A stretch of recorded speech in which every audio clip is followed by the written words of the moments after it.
नमस्कार। ये आकाशवाणी पटना है।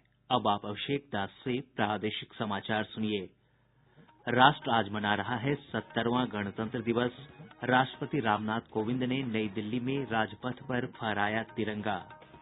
राज्यपाल लालजी टंडन ने पटना के गांधी मैदान में किया झंडोत्तोलन। कहा, बिहार को विकसित राज्यों की श्रेणी में लाने के लिए सरकार लगातार काम कर रही है। गणतंत्र दिवस के दौरान झंडोत्तोलन के क्रम में गोपालगंज और औरंगाबाद में करंट लगने से 3 लोगों की मौत, 8 घायल। और मौसम विभाग ने अगले 48 घंटों के दौरान राजधानी पटना सहित दक्षिण बिहार के अधिकतर हिस्सों में हल्की बूंदाबांदी की संभावना जताई। राष्ट्र आज 70वां गणतंत्र दिवस मना रहा है। मुख्य समारोह नई दिल्ली में राजपथ पर आयोजित किया गया, जहां राष्ट्रपति रामनाथ कोविंद ने तिरंगा फहराया और परेड की सलामी ली। दक्षिण अफ्रीका के राष्ट्रपति सिरिल रामाफोसा गणतंत्र दिवस समारोह के मुख्य अतिथि थे। इससे पहले प्रधानमंत्री नरेंद्र मोदी ने इंडिया गेट स्थित अमर जवान ज्योति पर शहीदों को श्रद्धांजलि अर्पित की। राष्ट्रपति ने लांस नायक नजीर अहमद वानी को मरणोपरांत अशोक चक्र से सम्मानित किया। लांस नायक वानी की ओर से उनकी माता और पत्नी ने यह सम्मान ग्रहण किया। परेड का नेतृत्व दिल्ली मुख्यालय क्षेत्र के general officer commanding lieutenant general Asit Mistry कर रहे थे। राजपथ पर परेड में आजाद हिंद फौज के पूर्व सैनिकों ने भी हिस्सा लिया। इस साल राष्ट्रपिता महात्मा गांधी की 150वीं जयंती के अवसर पर महात्मा गांधी की झांकियों को परेड में शामिल किया गया। भारत की सैन्य शक्ति, उत्कृष्ट रक्षा प्रणाली और सांस्कृतिक विरासत का अद्भुत संगम राजपथ पर देखने को मिला। प्रधानमंत्री राष्ट्रीय बाल पुरस्कार से सम्मानित 26 बच्चों ने परेड की शोभा बढ़ाई। वहीं पहली बार इस साल मेजर खुशबू कंवर के नेतृत्व में असम राइफल्स के महिला दस्तों ने मार्च पास्ट किया। परेड में 16 राज्यों और केंद्र शासित प्रदेशों तथा 6 केंद्रीय मंत्रालयों की झांकियां प्रदर्शित की गयी। इन झांकियों में महात्मा गांधी के जीवन और आदर्शों को प्रदर्शित किया गया। मंत्रालयों और विभागों की झांकियों में स्वच्छ भारत अभियान, सौभाग्य योजना और किसान गांधी जैसे विषयों पर झांकियों का प्रदर्शन किया गया।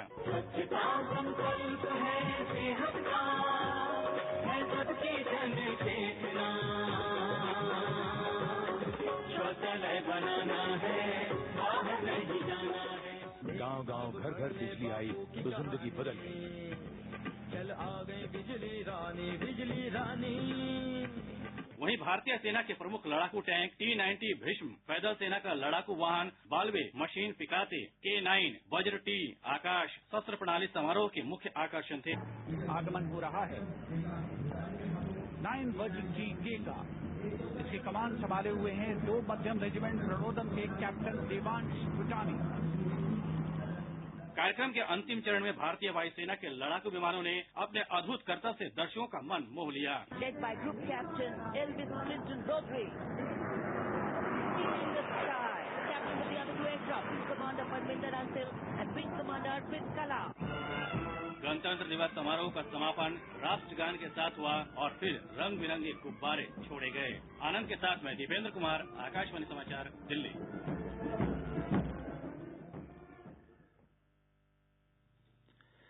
गणतंत्र दिवस पर राज्यपाल लालजी टंडन ने पटना में गांधी मैदान में तिरंगा फहराया। इस अवसर पर जनसभा को संबोधित करते हुए श्री टंडन ने कहा कि बिहार को विकसित राज्यों की श्रेणी में लाने के लिए सरकार लगातार काम कर रही है। उन्होंने कहा कि विकास कार्यों को आम लोगों तक पहुंचाया जा रहा है। श्री टंडन ने कहा कि राज्य सरकार ने किसानों की आय दोगुनी करने के लिए कई कदम उठाए हैं। राज्यपाल ने कहा कि सरकार न्याय के साथ विकास और सामाजिक बदलाव की दिशा में आगे बढ़ रही है। इस अवसर पर Bihar police, BMP, SSB, NCC और स्काउट एंड गाइड के जवानों ने परेड में भाग लिया। इस अवसर पर विभिन्न विभागों की झांकियों का प्रदर्शन किया गया। कला और संस्कृति विभाग की झांकी को पहला, उपेंद्र महारथी शिल्प अनुसंधान संस्थान को दूसरा और बिहार शिक्षा परियोजना परिषद की झांकी को तीसरा स्थान मिला। पटना के फुलवारीशरीफ प्रखंड के पसही महादलित टोले में मुख्यमंत्री नीतीश कुमार और उप मुख्यमंत्री सुशील कुमार मोदी की उपस्थिति में गांव के बुजुर्ग रामदेव चौधरी ने झंडोत्तोलन किया। गणतंत्र दिवस पर प्रदेश के सभी सरकारी, गैर सरकारी कार्यालयों, विद्यालयों और विभिन्न संस्थाओं में झंडोत्तोलन किया गया। विधानसभा परिसर में विधानसभा अध्यक्ष विजय कुमार चौधरी, विधान परिषद में कार्यकारी सभापति हारूण रशीद, पटना उच्च न्यायालय में मुख्य न्यायाधीश अमरेश्वर प्रताप शाही, पुलिस महानिदेशक के.एस. द्विवेदी ने पुलिस मुख्यालय भवन में, आकाशवाणी पटना में उप महानिदेशक वेद प्रकाश, भाजपा प्रदेश कार्यालय में प्रदेश अध्यक्ष नित्यानंद राय, जदयू कार्यालय में वशिष्ठ नारायण सिंह, राजद कार्यालय में रामचंद्र पूर्वे, कांग्रेस प्रदेश मुख्यालय में मदन मोहन झा, लोजपा कार्यालय में सत्यानंद शर्मा और हिन्दुस्तानी अवाम मोर्चा कार्यालय में जीतन राम मांझी ने तिरंगा फहराया। राष्ट्रवादी कांग्रेस पार्टी, समाजवादी पार्टी और बहुजन समाज पार्टी समेत अन्य राजनीतिक दलों के कार्यालय में भी झंडोत्तोलन किया गया। विभिन्न स्वयंसेवी संस्थाओं में भी इस अवसर पर तिरंगा फहराया गया। इनर्जी इंटरनेशनल में संस्था के विधि परामर्शी गजेंद्र कुमार झा ने झंडोत्तोलन किया। प्रादेशिक समाचार आप आकाशवाणी पटना से सुन रहे हैं। पूरे प्रदेश में गणतंत्र दिवस उल्लासपूर्ण माहौल में मनाया गया। वैशाली में प्रभारी मंत्री नंदकिशोर यादव, मधुबनी में प्रेम कुमार, मोतिहारी में विनोद नारायण झा, दरभंगा में महेश्वर हजारी, आरा में विनोद कुमार, सीतामढ़ी में सुरेश कुमार शर्मा, शिवहर में राणा रणधीर, खगड़िया में कपिल देव कामत, मुजफ्फरपुर में पशुपति कुमार पारस, गया में कृष्णनंदन प्रसाद वर्मा, औरंगाबाद में वृज किशोर बिंद, जमुई में मोहम्मद खुर्शीद, बक्सर में कृष्ण कुमार ऋषि, कटिहार में राम नारायण मंडल और बेगूसराय में विजय कुमार सिन्हा ने तिरंगा फहराया। भागलपुर में प्रमंडलीय आयुक्त राजेश कुमार और सहरसा में सफीना एएन ने झंडा फहराया। मुंगेर में जिलाधिकारी आनंद शर्मा, बेतिया में नीलेश रामचंद्र देवड़े, सासाराम में पंकज दीक्षित, मधेपुरा में नवदीप शुक्ला, अररिया में हिमांशु शर्मा और शेखपुरा में योगेंद्र सिंह ने झंडोत्तोलन किया। गणतंत्र दिवस के दौरान झंडोत्तोलन के क्रम में गोपालगंज और औरंगाबाद में करंट लगने से 3 लोगों की मौत हो गयी। गोपालगंज जिले के बरौली थाना के बढ़िया गांव स्थित एक निजी विद्यालय में झंडोत्तोलन के दौरान लोहे की पाइप के उच्च क्षमता वाले विद्युत तार के संपर्क में आने से 2 लोगों की मौत हो गयी, जबकि 4 अन्य घायल हो गये। वहीं औरंगाबाद जिले के मुफस्सिल थाना क्षेत्र के खखड़ा गांव में झंडोत्तोलन की तैयारी के क्रम में करंट लगने से एक स्कूल के निदेशक की मौत हो गयी, जबकि 4 अन्य घायल हो गये। कांग्रेस की वरिष्ठ नेता मीरा कुमार और राष्ट्रीय लोक समता पार्टी के अध्यक्ष उपेंद्र कुशवाहा ने आज राजद अध्यक्ष लालू प्रसाद से रांची के रिम्स में मुलाकात की।